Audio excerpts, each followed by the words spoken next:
नमस्कार, मैं विवेक पांडे और आप देखना शुरू कर चुके हैं द लोकनीति का यह स्पेशल एपिसोड जिसका नाम है हनी ट्रैपिंग। शायद ही किसी ने कल्पना भी नहीं की होगी कि मध्य प्रदेश की राजधानी भोपाल व मिनी मुंबई कहे जाने वाली इंदौर नगरी का हनी ट्रैप मामला देश में इतनी सुर्खियां बटोरेगा। करोड़ों की रकम मांगकर हाई प्रोफाइल लोगों से पैसा ऐंठने का इतना खतरनाक प्लान खूबसूरत चेहरे के पीछे छिपी या शातिर महिलाएं बना सकती हैं, शायद ही कोई यकीन कर पाता। किंतु अब दूध का दूध पानी का पानी हो चुका है।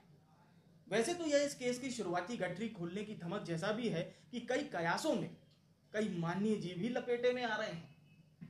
कथित तौर पर इन युवतियों के चुंगल में क्या नेता, क्या अधिकारी, महत्वपूर्ण पदों पर बैठकर जनता का कार्य करने वाले लोगों का इस चंगुल में फंसना इस ओर भी इशारा करता है कि किस तरह से इस पूरे मामले में शामिल इन महिलाओं ने बड़े बड़े लोगों को अपनी साजिश का शिकार बनाया। ऐसे में सवाल तो उन लोगों पर भी उठना लाजमी है जो इन महिलाओं के चक्कर में फंसकर अपना बहुमूल्य लाखों व करोड़ों का धन पानी की तरह लुटाने को तैयार थे।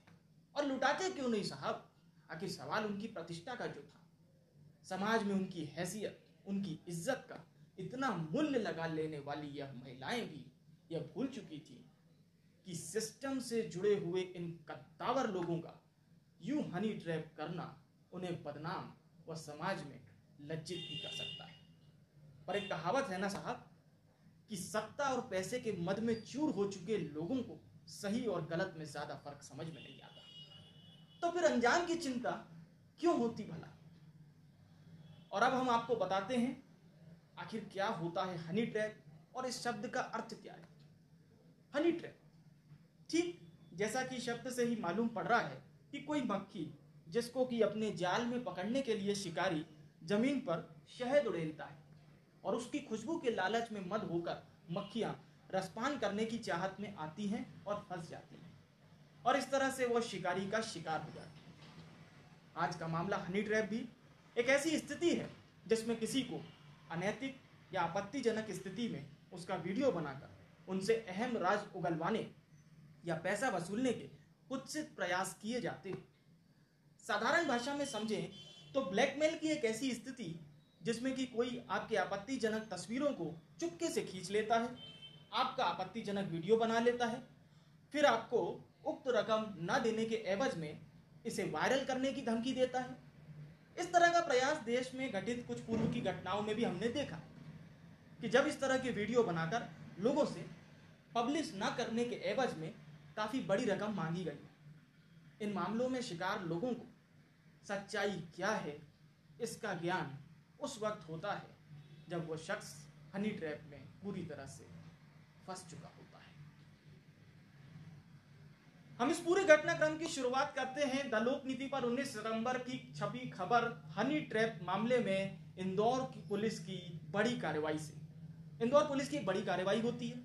5 महिलाएं व 1 पुरुष सहित कुल 6 आरोपी गिरफ्तार कर लिए जाते हैं। उक्त मामले में युवतियों पर आरोप यह था कि इन युवतियों में से एक युवती ने एक अधिकारी के साथ बनाए हुए आपत्तिजनक वीडियो फोटो को बनाकर उसके एवज में पैसे की मांग की थी और पैसा ना मिलने की दशा में उसे वायरल करने की भी धमकी दी थी। इसी क्रम में अधिकारी ने इंदौर के पुलिस थाने में शिकायत दर्ज करवाई, जिसके बाद कार्यवाही करते हुए इंदौर पुलिस ने उन युवतियों को गिरफ्तार कर उनके कब्जे में से लैपटॉप, मोबाइल और नकदी सहित कुल 14,17,000 रुपए और एक क्रेटा कार बरामद की थी। जाहिर है इस मामले में जब राजनेताओं के नाम आने की सुगबुगाहट होना शुरू हुई तब भाजपा व कांग्रेस के नेताओं के भी ताबड़तोड़ बयान आना शुरू हो गए, जो कि एक लाजमी भी था। फिर लोकनीति के माध्यम से 20 सितंबर को चली खबर में आप साफ पढ़ सकते हैं कि इस केस में आईएएस, आईपीएस अफसरों और बीजेपी कांग्रेस के नेताओं के इन युवतियों से संबंध की खबर जब सामने आती है और इन युवतियों के फोन में दर्जनों कॉल गर्ल्स के अलावा कुछ चुनिंदा अफसरों और आला कमान के बड़े शीर्ष नेताओं के नंबर और कॉल डिटेल्स मिलने की भी जानकारी सामने आती है। 20 सितंबर को उसके बाद खबर आती है कि स्थानीय एनजीओ की पहचान बताकर यह युवतियां नेताओं और अफसरों से अपने संबंध को बढ़ाती थी और इसी तरह उन्हें अपने चंगुल में फंसाने का षड्यंत्र भी रचती थी। सूत्र यह भी बताते हैं कि पिछले कुछ वर्षों में इस गिरोह के षड्यंत्र में तकरीबन आधा दर्जन वरिष्ठ राजनेताओं, कम से कम 10 आईएएस, आईपीएस अधिकारी, सिविल इंजीनियर और बिल्डर इत्यादि भी फंस गए। सितंबर 21 को सरकार के एक बड़े मंत्री का बयान आता है कि बीजेपी नेताओं ने अपनी पार्टी की महिलाओं को इस पूरे घटनाक्रम में लगाया था। उसी दिन इंदौर डीआईजी रुचिवर्धन मिश्रा ने बताया कि एक सरकारी अधिकारी ने शिकायत की थी कि कुछ वीडियो के संबंध में कुछ लोग उन्हें ब्लैकमेल कर रहे थे और उसके बदले में 3 करोड़ रुपए मांग रहे थे। मामले में कुछ साक्ष्य मिलने के बाद एफआईआर दर्ज की गई और वहां से शुरू होती है इन महिलाओं की गिरफ्तारी। सूत्रों के मुताबिक आरोपियों में से एक युवती जुलाई में मध्य प्रदेश सरकार के एसीएस के हाल में आए सेक्स सीडी कांड में भी शामिल थी, जिसके सामने आने के बाद उन अधिकारी को छुट्टी पर भेज दिया गया था। फिर खबर आती है कि हनी ट्रैप मामले में धीमी जांच करने पर थाना प्रभारी अजीत सिंह बैस को लाइन अटैच कर दिया जाता है।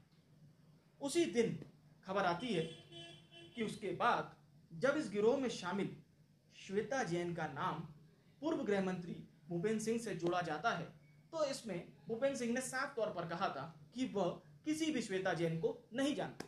इसके साथ ही साथ उन्होंने इस मामले की जांच सीबीआई से करवाने की भी मांग की थी। उसी दिन हनी ट्रैप मामले में बोलते हुए पूर्व मुख्यमंत्री दिग्विजय सिंह ने कहा था कि जब आरोपी श्वेता जैन महामंत्री थी तब का पता लगाओ। दिग्विजय सिंह ने इंदौर में मीडिया से बात करते हुए इस बात का पता करने को भी कहा था कि महाराष्ट्र की फडणवीस सरकार के एक मंत्री निलंगेकर का श्वेता जैन से क्या संबंध था।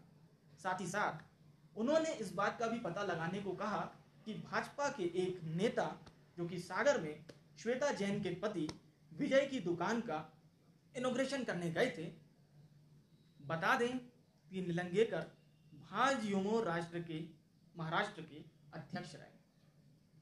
दिग्विजय सिंह के हनी ट्रैप मामले पर पलटवार करते हुए पूर्व मुख्यमंत्री शिवराज सिंह चौहान ने दिग्विजय सिंह को राजनीति का जोकर तक बता दिया था। उसके बाद 23 सितंबर को हनी ट्रैप कांड में गिरफ्तार की गई महिला आरती दयाल और एक छात्रा मोनिका यादव का कोर्ट में यह कहना था कि पुलिस उन्हें परेशान करती है, पुलिस उन पर अत्याचार कर रही है और उन्होंने तरह तरह की बातें कोर्ट को बताई।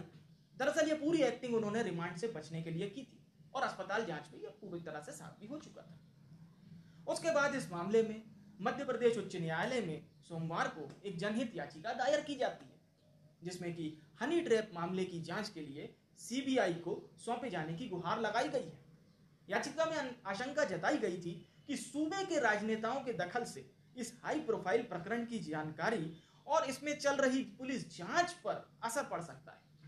इसी मामले में कल बोलते हुए सरकार के पूर्व मंत्री नरोत्तम मिश्रा ने इसे सरकार की लिखी गई स्क्रिप्ट बताया था और इस मामले की जांच उन्होंने भी सीबीआई से करने की मांग की थी।